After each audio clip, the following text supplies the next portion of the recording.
The morning frost had barely melted from the palace windows when Samira Javad received word that Prince Reza Nouri had fallen ill again. She tucked the message into the pocket of her plain servant's dress and continued her rounds, collecting abandoned teacups from the previous night's council meeting. The Ottoman court had grown accustomed to the Crown Prince's frequent ailment since his return from the front, but Samira noticed how the whispers had changed in tone over the last month. He invents these spells to avoid his duties, she overheard Lord Chamberlain Mustafa telling the Sultan's second wife. The war has made him weak when the empire needs strength most. Samira kept her head bowed, invisible as all good palace servants were taught to be. The year was 1916, and the Great War had consumed the once mighty Ottoman Empire. The news from the battlefields grew more desperate each week. The Sultan's health was failing, and court factions circled his eldest son like vultures, waiting for him to collapse entirely. Prince Reza had returned from Gallipoli 6 months earlier, physically intact but changed in ways the court physicians couldn't, or wouldn't, understand. Samira had been assigned to clean his private chambers during his convalescence. At first, she had been terrified. Despite being born to a well-respected Ottoman family on her father's side, her mother had been an English governess, leaving Samira in a precarious position at court, not quite belonging to either world. Her slightly lighter complexion and unusual amber eyes already made her suspect among the other servants. The first time she'd entered the prince's chambers, she'd found him seated by the window, staring out at the Bosphorus with vacant eyes. She had tried to clean silently, but when she'd accidentally knocked over a small brass ornament, he'd turned. "Do you think the sea remembers the dead who sink beneath its waves?" he'd asked, his voice hoarse from disuse. Startled by the direct address, she'd forgotten protocol and answered honestly, "The sea remembers everything, Your Highness, but holds its secrets gently." Instead of having her disciplined for her forwardness, he'd nodded thoughtfully and returned to his window. The next day, she found a small note on the floor near where she kept her cleaning supplies. Your words gave me the first peaceful sleep I've had in months. Thank you. Now, 6 months later, Samira made her way to the prince's chambers, officially to dust the antechamber, unofficially to assess his condition. The royal physician was just leaving, his face pinched with impatience. "More fits of melancholia," he muttered to the guards.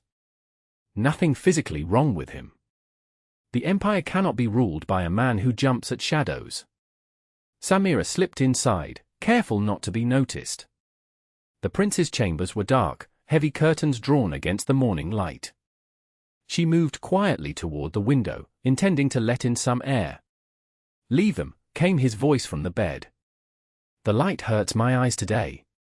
She turned, clutching her dusting cloth. "Forgive me, Your Highness. Is there anything you need?"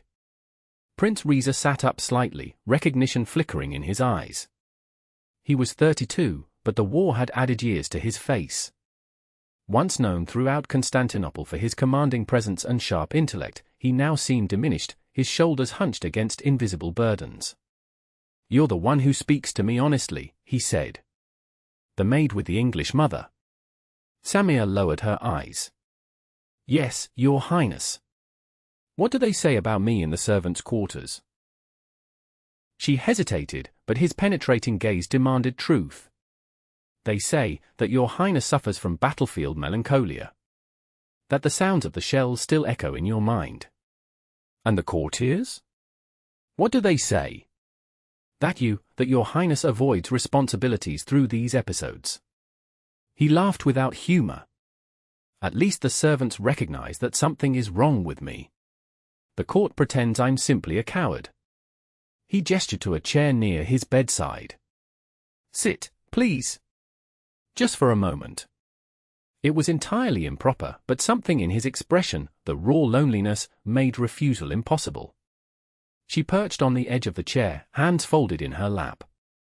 "I see them, you know," he said quietly. "The men from my regiment. They stand at the foot of my bed at night, dripping seawater and blood. I hear the whistling of shells and can't breathe. The royal physicians say it's weakness of character. Perhaps they're right." "They're wrong," Samira said, then immediately covered her mouth, shocked at her boldness. Instead of anger, curiosity crossed his face. "Why do you say that?" My father was at Crimea many years ago, Your Highness. When he returned, he would sometimes scream in his sleep. My mother said his spirit had been wounded just as surely as if he'd taken a bullet. She twisted the cloth in her hands. Wounds of the spirit need different medicine than wounds of the body. Prince Reza studied her face so intently that Samira felt heat rising to her cheeks. "What is your name?" he asked finally. "Samir Javad, Your Highness." "Samira." He spoke it carefully, as though testing its weight. "What medicine would you prescribe for a wounded spirit, Samir Javad?" Before she could answer, footsteps approached the door.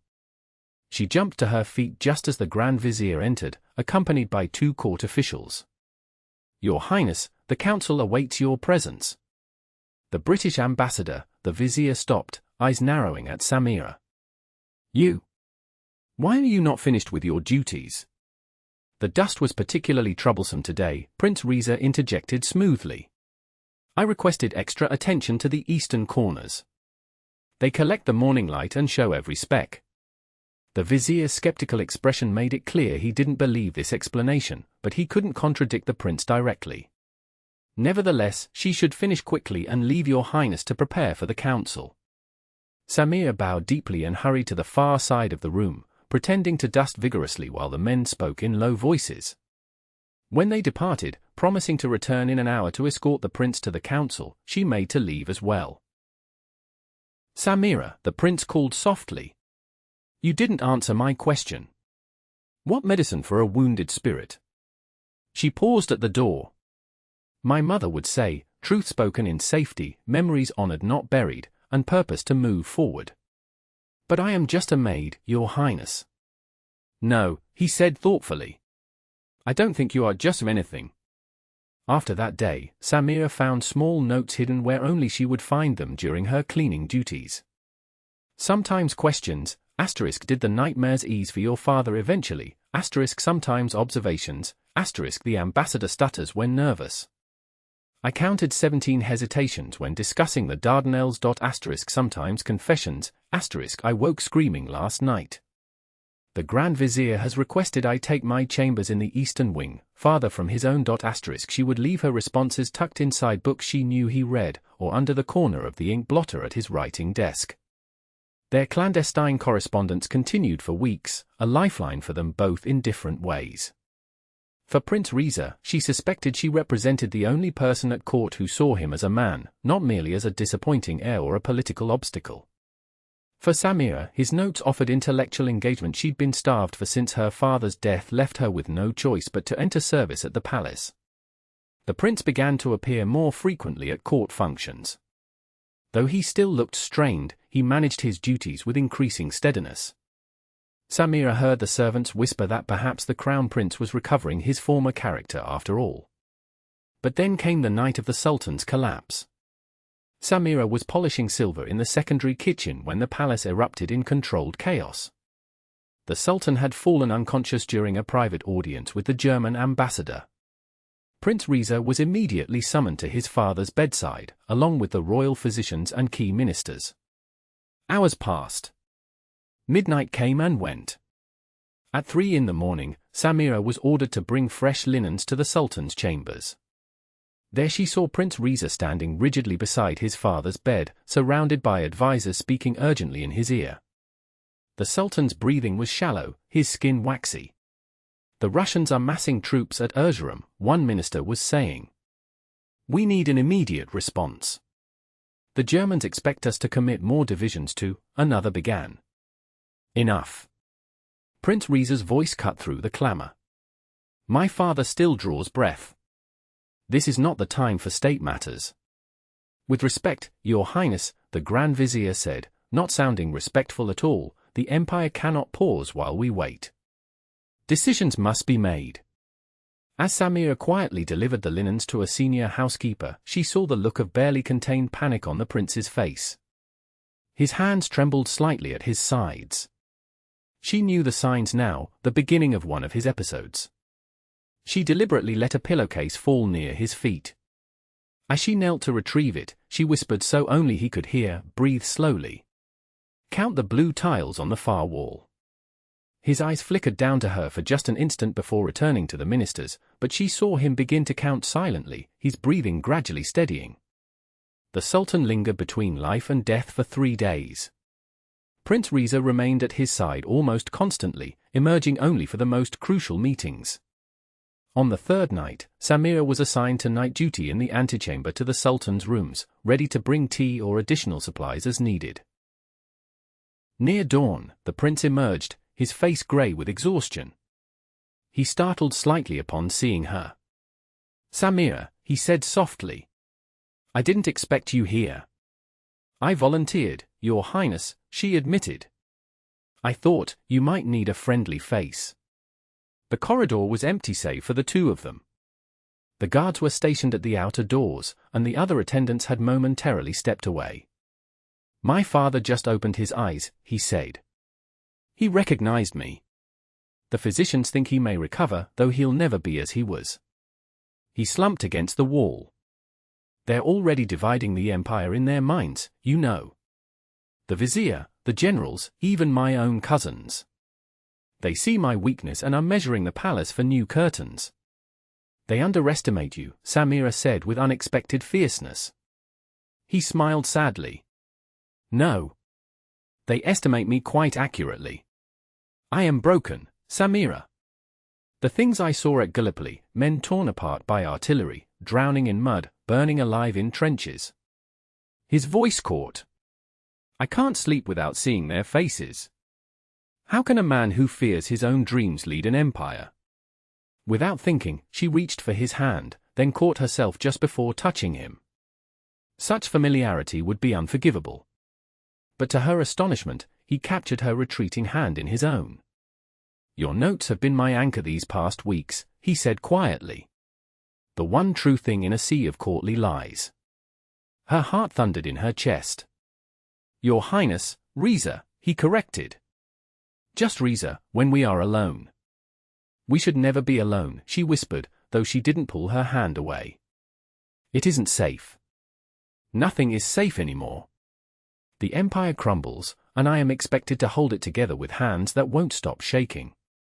His fingers tightened around hers. "Tell me more about your father. How did he find his way back from his darkness?" The intimacy of the question, of their linked hands, made her dizzy. Yet she sensed his desperate need for hope. "My mother would read to him," she said softly. "Poetry, mostly. And they would walk in gardens where he could see the horizon. Enclosed spaces were difficult for him. Most of all, she listened when he could speak of what happened, and sat in silence when he couldn't." Footsteps sounded from around the corner. They quickly stepped apart, Samira immediately becoming the invisible servant again, eyes downcast. "Have the transcripts of the German communiques brought to my study," Prince Reza said in his normal, commanding tone as the Grand Vizier appeared. "Yes, Your Highness," she murmured, backing away with a bow. The Sultan's slow recovery over the next weeks brought a temporary stability to the court, but Prince Reza's position remained precarious. Though he handled state affairs with increasing competence, the episode that had overtaken him during a critical military briefing, when he'd been unable to continue speaking and had to be escorted from the room, was not forgotten. Factions formed around his younger brother, Prince Armin, who had spent the war in the relative safety of diplomatic postings and had no troublesome memories to haunt him. Samira witnessed the maneuverings with growing concern. While Prince Reza worked tirelessly to master his condition, the shadows under his eyes testified to the cost. Their notes became more infrequent as his duties increased, but each one revealed a man fighting for his very soul. "I found myself unable to breathe during the artillery demonstration today." One note confessed. "I excused myself by claiming the smoke irritated my lungs. Not entirely a lie. The smell brought everything back." Samira's heart ached for him. "Did you count the blue in the sky?" She wrote back. "Did you remind yourself where you truly were?" "Yes." Came his response days later. "And I thought of you, standing steadfast as you always do. It helped more than you know." Their relationship, this impossible, undefined thing between them, continued its delicate dance between propriety and profound connection. Occasionally, she would find herself assigned to serve at functions where the prince was present. They never spoke directly, but sometimes their eyes would meet across a crowded room, a moment of perfect understanding amid the court's elaborate performance. Then came the night that changed everything. It began with a note slipped to her by the prince's most trusted aide, the Eastern Garden. Midnight. A matter of urgent importance. The handwriting was unmistakably Riza's, though hastier than usual.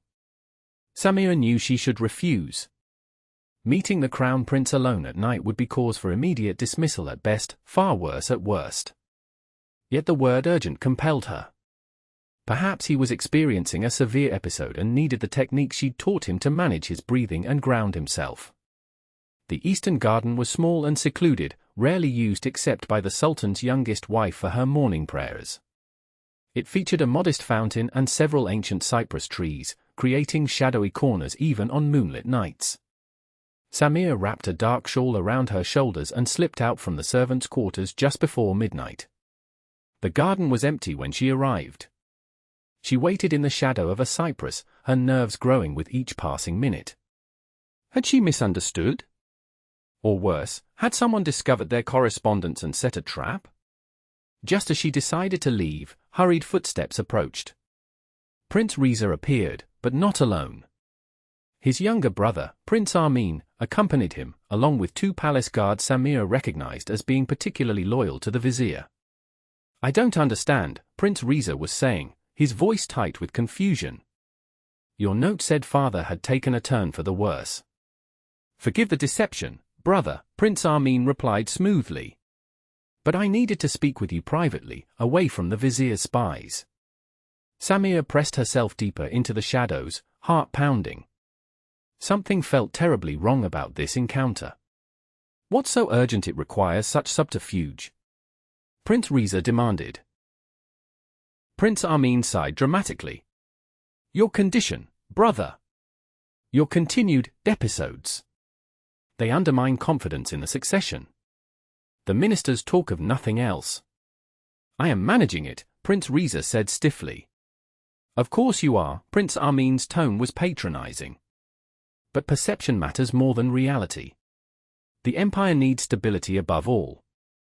One of the guards shifted, and Samir noticed something that made her blood freeze, the distinctive shape of a garrote partially concealed in his hand. This was no brotherly intervention. It was an assassination. Without thinking, Samir grabbed a decorative stone from the garden path and hurled it into the fountain, creating a loud splash. All heads turned toward the sound. In that moment of distraction, she stepped from the shadows.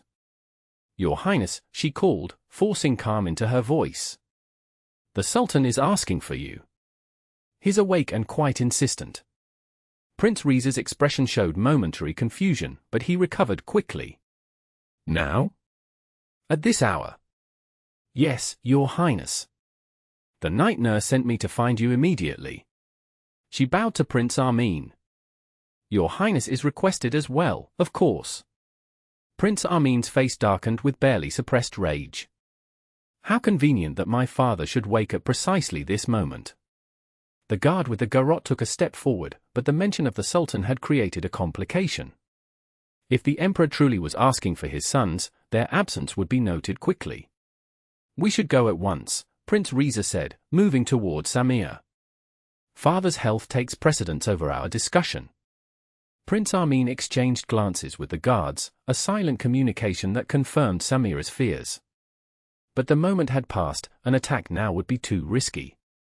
"Of course," Prince Armin said with forced graciousness. "We can continue our conversation tomorrow." As they walked back toward the palace, Prince Riza casually positioned himself between Samira and the others, a subtle but unmistakable protective gesture. When they reached the main corridor, he turned to his brother. "I'll check on father first. Perhaps you could arrange for some tea to be brought to his chambers." It was a clear dismissal. Prince Armin's smile didn't reach his eyes as he bowed slightly and departed with the guards. The moment they were out of sight, Prince Riza pulled Samir into an alcove. "There was no summons from my father, was there?" he asked quietly. She shook her head. "Your note asked me to meet you in the garden." I sent no note. His face grew grave as understanding dawned. They meant to kill me tonight. And you? He searched her face with wonder. You saved my life. They had a garrote, she whispered. The guard on the left. Reza closed his eyes briefly. My own brother. When he opened them again, the vulnerability was replaced by a hardness she'd never seen before. You need to leave the palace immediately. If they discover your role in this, your life is forfeit. And go where? The reality of her situation crashed over her. I have no family left, no connections outside these walls. I have a small estate near Bursa, he said. Seldom used, but staffed and maintained. I'll arrange for you to be taken there tonight, with a story about attending a sick relative. And you? She asked, unable to hide her concern. What will you do? His jaw tightened. End this conspiracy before they make another attempt. Now that I know what they intend, I can take precautions. He hesitated, then added softly, but I will need to do it without your steadying presence, it seems. The thought of leaving him to face these dangers alone made her chest ache. The blue tiles, she reminded him. Count them when the darkness closes in. His hand reached for hers, fingers intertwining with startling intimacy. You've been my blue tiles, Samira. My anchor in the storm. For one suspended moment, the vast gulf between their positions, prince and servant, man and woman, their different backgrounds, seemed to dissolve. There was only this connection, deep and undeniable. She began, but voices approaching cut her off. Go to your quarters and pack only what you can carry inconspicuously, he instructed quickly. My aide will come for you within the hour. If anyone questions you, you've received word that your mother's cousin is gravely ill. She nodded, understanding the urgency. As she turned to leave, he caught her hand once more. This separation won't be forever, he promised. When it's safe, when I've secured my position. He didn't finish the sentence, but his eyes conveyed what words could not. Within the hour, Samira was in a closed carriage bound for Bursa, her few possessions in a small bag beside her. The prince's aide had provided her with papers identifying her as a distant relation of the estate's housekeeper, sent to assist during a family illness. The story was vague enough to discourage questions but specific enough to seem legitimate. The estate turned out to be a modest but elegant country house nestled against the lower slopes of Uluda Mountain. The small staff, an elderly housekeeper, a cook, 2 maids, and a groundskeeper, accepted her presence with minimal curiosity. Her assigned role was nebulous enough that she found herself with abundant free time, which she spent reading from the well-stocked library and walking the extensive gardens. Weeks passed with no word from Constantinople. Samira alternated between anxiety for Prince Reza's safety and a strange sense of peace in her new surroundings.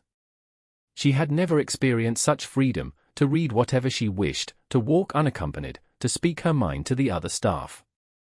The estate became a sanctuary where she could finally reconcile the Turkish and English sides of her heritage without judgment. Then, nearly 2 months after her arrival, a messenger appeared at the estate. He carried a small package wrapped in silk and a letter bearing the royal seal. Samira's hands trembled as she accepted them in the privacy of her room. The letter was brief, *S*****, the nest of vipers has been cleared.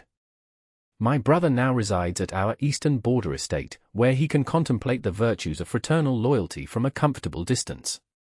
The vizier has been replaced. My father grows stronger each day and has entrusted more state responsibilities to me in his convalescence. I miss our conversations. The blue tiles help, but they are a poor substitute for your wisdom. If you are amenable, I will visit within the fortnight to discuss your return to Constantinople, under very different circumstances than when you left. Until then, please accept this small token of my esteem and gratitude. The package contained a book of Persian poetry, beautifully bound in leather. Between its pages lay a pressed blue flower, gentian, she realized, and a small key of intricate design. The symbolism was clear to her, if not to anyone else who might have intercepted the package, the flower representing their garden meeting, the key offering, what? Access? Possibility? Future? The promised fortnight stretched into 3 weeks, during which Samira alternated between hope and doubt. Perhaps state affairs had delayed him.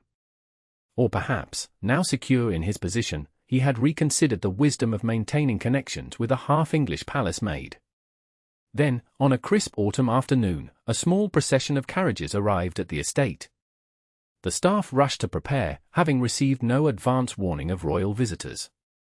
Samir retreated to her room, uncertain of her place in this official visit. She was arranging wildflowers in a small vase when a knock came at her door. The housekeeper stood there, looking flustered. "His Highness requests your presence in the south garden," she said, clearly bewildered by this development. Samira smoothed her simple dress, the finest she owned, but still modest by any standard, and made her way through the house. The south garden was the most private, enclosed by high hedges and featuring a small pavilion overlooking a reflecting pool. Prince Reza stood alone by the water, dressed not in his formal court attire but in a simpler, though still elegant, riding coat. He turned at the sound of her footsteps, and the smile that transformed his face made her heart flutter. "Samir," he said, crossing to meet her. "Finally." She bowed deeply. "Your Highness. I'm honored by your visit." "Please," he said, taking her hands and gently raising her from the bow. "We are well past such formalities, are we not?" Looking up into his face, she saw that the haunted shadows in his eyes had diminished. He stood straighter, moved with more confidence. "You look well," she said softly. "I am better," he acknowledged. "Not cured, I don't think that's possible. The nightmares still come, but less frequently. I found a physician who understands battlefield melancholia and doesn't dismiss it as weakness. And I've taken your advice about open spaces and horizons." "I'm glad," she said, genuinely relieved to see his improvement. He gestured to a stone bench nearby, and they sat, a proper distance between them despite the privacy of the garden. "What of you? Has this place been a comfort or a prison?" "A comfort," she answered honestly. "I've never had such freedom to simply be myself." "And yet I've come to ask you to give it up," he said, his expression turning serious. "To return to Constantinople with me." She looked down at her hands. "As a maid?" "No." He took a deep breath. "As my personal secretary." Her head jerked up in surprise. "Your secretary? But that's impossible. A woman, a half-English woman at that, in such a position? The court would never accept it." "The court will accept what I tell them to accept," he said with quiet authority. "Much has changed, Samira. My father has formally named me his regent while he recovers. The old guard is being replaced by men who served with me, who understand what war truly costs and what must change if our empire is to survive the modern age." He leaned closer, his voice passionate. "I need people around me I can trust absolutely. People with intelligence and courage. People who see me as a man, not merely a prince." His eyes held hers. "I need you." The earnestness in his voice made her throat tight with emotion. "And if I refuse? Then you may stay here as long as you wish, or I will provide for you to go wherever you desire. Your freedom is yours to determine." His smile turned wry. "Though I confess, I would be disappointed. And what would my duties entail, as this unprecedented female secretary?" "Managing my correspondence, certainly. Helping me prepare for meetings. Accompanying me to certain functions as an advisor." He hesitated. "And perhaps, in time, as circumstances allow and if your feelings permit, a more personal role." The implication was clear, though delicately stated. Samir's cheeks warmed. "You're offering me a position as your companion?" "No," he said firmly. "I'm offering you a legitimate position based on your intelligence and abilities. One that will give us time to explore what exists between us, away from the inequalities of our previous situations." He took her hand. "I don't know what to call what I feel for you, Samir. I only know that you've seen me at my weakest and still looked at me with respect. You risked everything to save my life. When I'm with you, I feel both stronger and more honest than with anyone else. Her heart pounded in her chest. The court will talk. They'll say I've enchanted you, or worse. Let them talk. I've stopped caring what people say who haven't bled in muddy trenches or faced their own demons in the dark. His fingers tightened around hers. I need allies to rebuild this empire into something that might survive the century. I need you. The raw honesty in his voice moved her deeply. This was not a prince commanding a subject, but a man asking a woman to walk beside him into an uncertain future. There will be obstacles, she said, but she was already weakening, already imagining the possibility. Many, he agreed. But we've both survived worse, have we not? Samira looked out across the garden, considering. To return to Constantinople as Prince Reza's secretary would invite scrutiny and resistance. Yet it would also mean using her mind and abilities openly for the first time in her life. And it would mean being near him, continuing this unlikely connection that had sustained them both. Yes, she said finally, turning back to him with a smile that held both certainty and the promise of things yet undefined. I believe we have survived worse. His answering smile was like sunrise breaking over the Bosphorus. Propriety forgotten, he raised her hand to his lips and pressed a kiss to her fingers. Then you'll come. I'll come, she agreed softly. To help rebuild your empire, to continue our conversations, and to see what other gardens we might discover together. In that moment, sitting in the autumn sunlight with their hands joined and their futures suddenly, improbably intertwined, Samira understood that sometimes the greatest acts of courage were not dramatic rescues but simple decisions to move forward together, step by uncertain step, into a world they would help create. And Prince Reza, looking at the extraordinary woman who had become his unexpected guardian when all others had abandoned him, felt the last fragments of his war-shattered confidence finally begin to mend. Whatever challenges awaited them in Constantinople, political intrigues, social resistance, the ongoing recovery of an empire in transition, they would face them as they had faced their personal demons, with honesty, courage, and the quiet strength they had discovered in each other.